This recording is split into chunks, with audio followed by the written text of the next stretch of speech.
Hi, my name is Melissa Kramer and welcome to Grow Heal Love's first video newsletter. Today I want to talk about common misconceptions about being in the present and the power of thought. So oftentimes I hear people in my office talk about the fact that they shouldn't have negative thoughts or feelings because they should be in the present. There's a lot of benefits of being in the present, such as being able to tolerate stress better, being more aware of the well-being that you do have, and generally just grounding yourself in your surroundings. However, sometimes the present moment is filled with pain.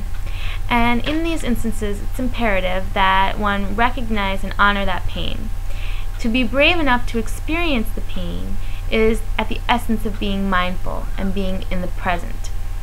To refuse or deny these thoughts or feelings is not being present or being positive, it's being disconnected and avoidant. So a lot of times I'll hear clients and friends alike use what they know about positive psychology to scold themselves. They'll say things like, I shouldn't feel this way, I should be more grateful, I must be creating this problem with my thinking, or the infamous, other people have real problems, mine are insignificant. And I'm talking about people with significant problems and situations of past and present.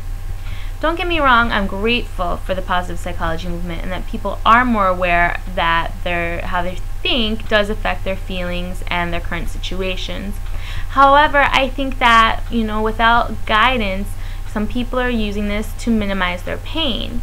They're finding ways, they're using it to invalidate their personal experience and disconnect from their personal experience. So ideally one would strike a balance and they question, challenge, and reframe negative thoughts and consequential emotions. At the same time, accepting that you have to experience pain to be true to yourself. You have to learn to listen to the signals that the pain gives you to know what direction to go in to create the life that you want. You can't envision the life of your dreams if you don't know what causes you discontent and what causes you stress. So another misconception that's related to this lack of balance is the thought, a little bit of all or nothing thinking when it comes to being in the present. People think that it's unattainable ideal. I mean, how hard is it to stop thinking and just be in the present? But this is why I was drawn to mindfulness practices and moving meditation. There's less intimidating ways than straight up meditation to be in the present, and it's been shown that even short attempts to utilize these tools will result in benefits. So you can reap the benefits such as stabilizing mood, increasing concentration and productivity and sense of well-being, just by making some attempts and utilizing some strategies here. And if you're interested in learning more about being in the present, I have two resources for you that you'll find in the quick links section. The first is a YouTube video by Grove Bernay, and it's called Simplification and Renunciation, and he's studied with Thich Nhat Hanh and Jack Kornfield, and I am very excited to learn from him in this summer at the Taos retreat. He's going to be speaking June 3rd, 9:30 till noon at Blackstone Ranch. So there's also a link for more information about him speaking and the retreat in general. The second resource that I wanted to provide for you is to let you know about the community meeting being hosted by Whole, which is free.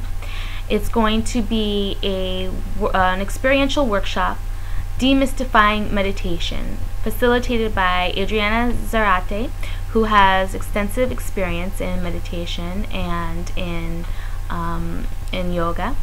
And she's going to be providing examples. You're going to experience simple techniques that you can implement in your life to reap these benefits. So this brings me to the challenge of the month. So I like to categorize the strategies of how to cope with stress and pain in different categories. And there's the action-oriented categories, such as expression, attention, distraction, and relaxation. And then there's the thought-based coping strategies, such as acceptance and reframing. So you may not be familiar with these. I have also in the quick links section a list of these with examples of ways to implement them.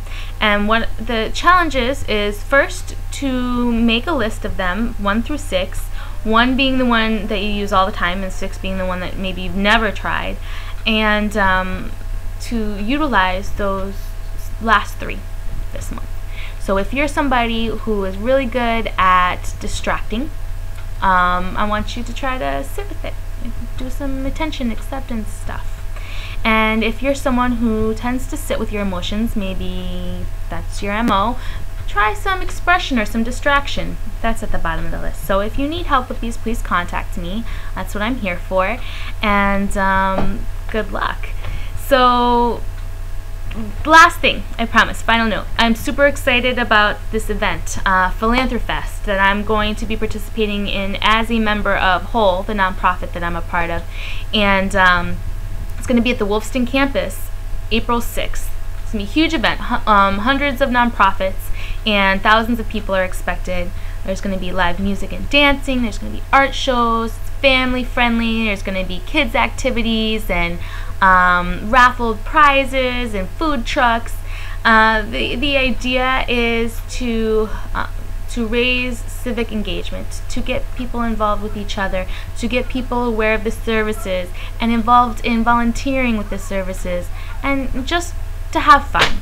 So excited. Mark your calendar, April 6th. I hope to see you there, and thank you very much for listening to Grow Heal Love's newsletter.